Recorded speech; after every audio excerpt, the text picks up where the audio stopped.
E te rei te pene iwa.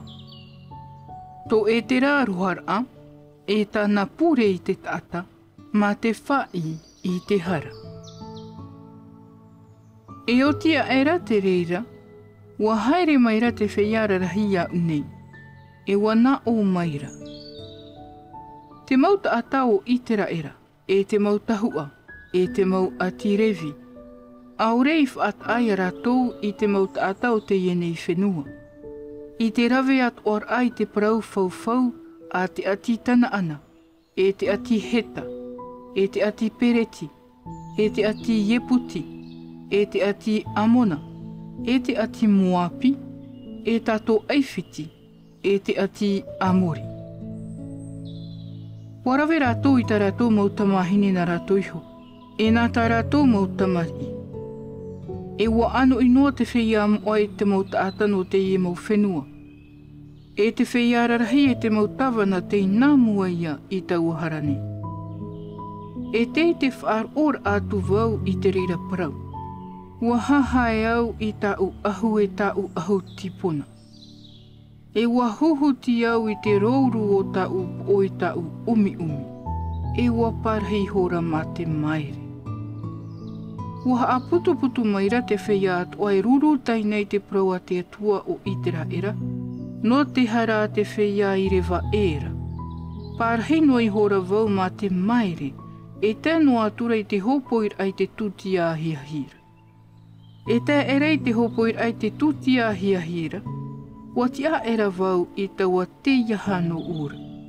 Ua motu i hora ho i taua ahu no ura, e te ahu tipuna.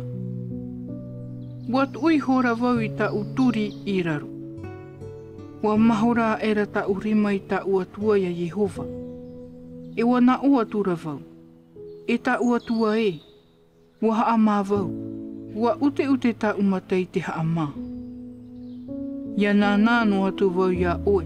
E ta uatua e. Ua rahi ho nei ho i ta matuhara in e to matou po.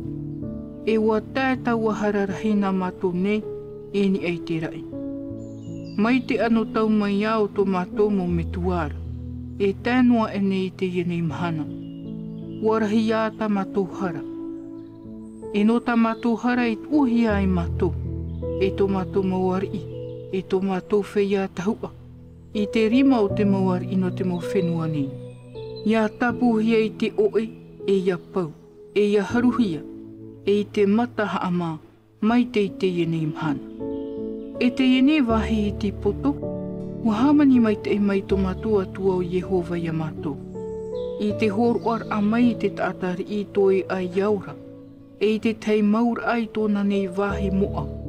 Ua aputa mai te maramarama, i tō matou nei mata, i tō matou atua. E ua horo o mai te tei mapuir a hono matou, i tō matou atira anei. E whea tape e hia ho i matou. Ai ta rato matou atua i whaaru e tā ue mai a matou nei, i tō matou tape ar.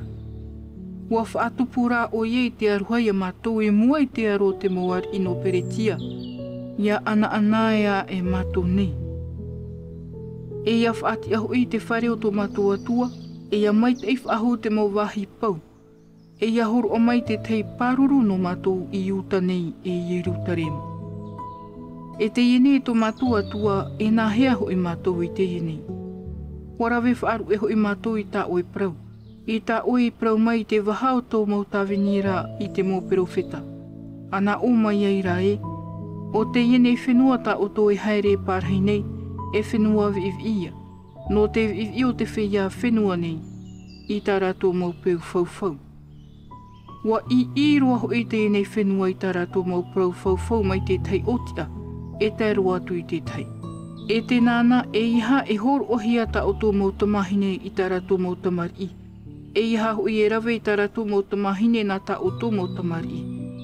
E iha roa e imihia e te hau e te maita ino ratou e amuri no atu.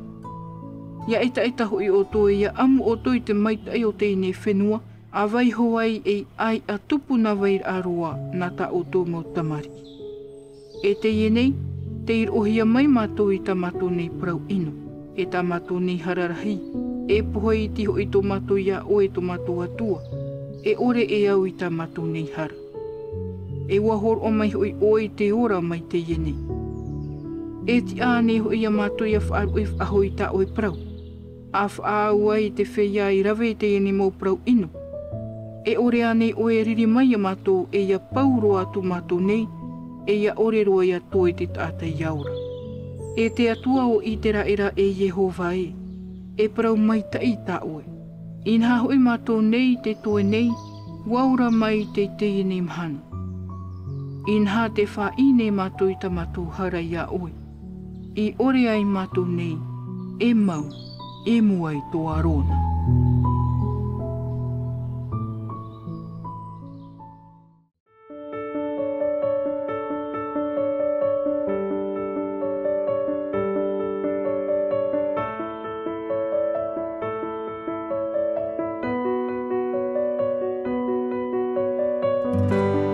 C'était votre lecture quotidienne de la Bible en langue tahitienne proposée par le Centre Média Adventiste, disponible en replay sur cma.adventiste.pf.